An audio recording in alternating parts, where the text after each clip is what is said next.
So let's move on to the next stage, the situation with cities as they're emerging from the crisis, beginning to open up, lockdowns easing, but nowhere near back to normal. People are still nervous about the virus.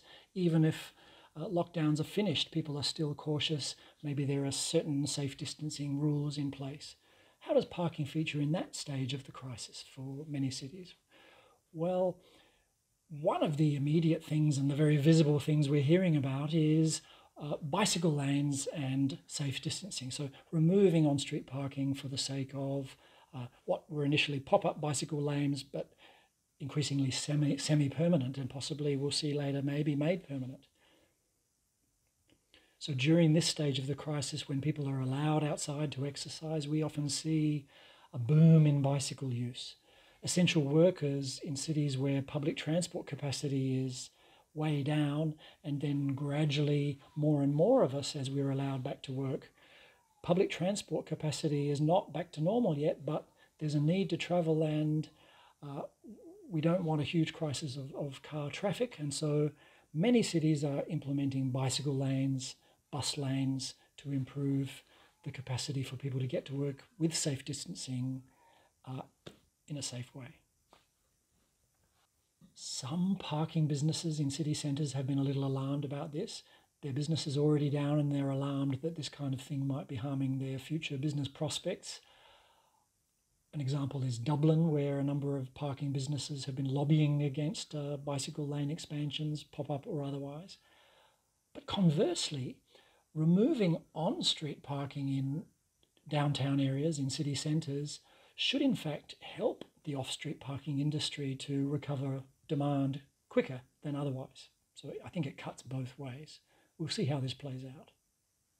An American writer, Henry Grabar, recently proposed an interesting suggestion. He suggested that as we emerge from this immediate crisis into a semi-normal status, the urgent need is for outdoor dining space. Since indoor restaurants, indoor cafes are still a risk, but outdoor dining is much safer.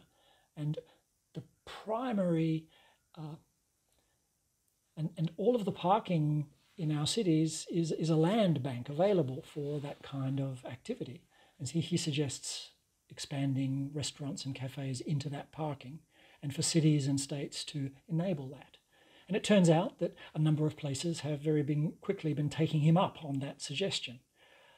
One striking example is the state of Connecticut in the United States, where they have temporarily at least suspended the whole notion of parking minimums, minimum parking requirements, at least as they are relevant to allowing a restaurant to use its parking for the purpose of dining. Normally, parking minimums would forbid that reuse of their own parking. Connecticut has made that possible. Cities can now do that if they want to. Another really pressing issue as the process of returning to normal happens is that there's a risk of traffic surging. Sometimes even we're worried that traffic will surge to above normal levels, since in many cities public transport is not carrying its usual capacity, partly out of regulations, safe distancing regulations, and partly because people are still perhaps fearful of confined spaces like trains and buses. And parking has a potential role to play as demand management in order to prevent traffic disaster in this phase of our Covid-19 story. And part of this demand management would be about reinstating quickly parking management, the normal kinds of parking management that we have, which would be helpful. It also might mean reducing parking supply in busy places like city centres. And the easiest way to do that on short notice is reducing on-street parking supply.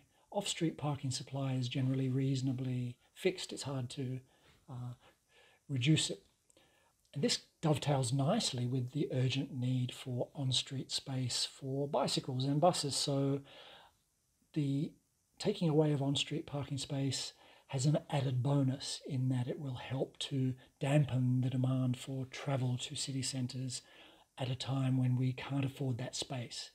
I've heard some thinking in some places heading in exactly the opposite direction. So, for example, in Sydney last week, I heard people talking about actually trying to enable more parking in the Sydney city centre in order to cope with the demand because public transport has less capacity. That idea actually, I think, comes from muddled thinking. The geometry of the city centre and the travel capacity into the city centre has not changed. There is no extra traffic capacity into the city centre of Sydney. If you expand parking in the city centre, it's not going to help. You're just going to get traffic jams, and you're going to make it harder for people to cycle and much less attractive for people to cycle into the city centre. Furthermore, where are you going to get extra parking in the city centre? There's only so much space for parking in the city centre. At a time like this kind of thinking seems muddled. A much wiser thing would be to perhaps try to dampen demand into the city centre using tools including parking management and parking supply restriction